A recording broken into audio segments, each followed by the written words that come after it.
আমরা এখানে কয়েকটা মন্ত্রণালয় জড়িত। আমাদের বিদ্যুৎ জ্বালানি ও খনিজ সম্পদ মন্ত্রণালয়, ট্যুরিজম মন্ত্রণালয় এবং পরিবেশ মন্ত্রণালয়।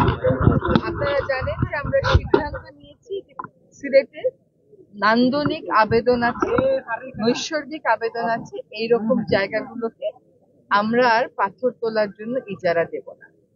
1 নম্বর। 2 হচ্ছে অবৈধভাবে যে পাথর উত্তোলন হয় সেটা বন্ধের জন্য নিশ্চয়ই জ্বালানি মন্ত্রণালয় থেকে উপদেষ্টা মহোদয় বলবেন। আর এই জায়গাটা বিশেষ করে পরিবেশগত সংকটাপন্ন এলাকা। আমরা কথা বলেছি ট্যুরিজম মিনিস্ট্রির সাথে যে এইটাতে ইকো ফ্রেন্ডলি ট্যুরিজম তারা কিভাবে করতে পারে, যাতে করে পাথর যারা উত্তোলন করে তাদের একটা বিকল্প কর্মসংস্থান হয়।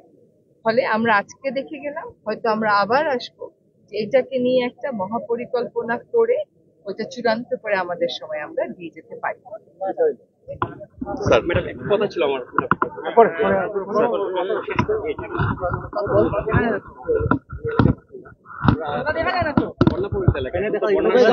আচ্ছা একটু বড় করি, আমরা এখানে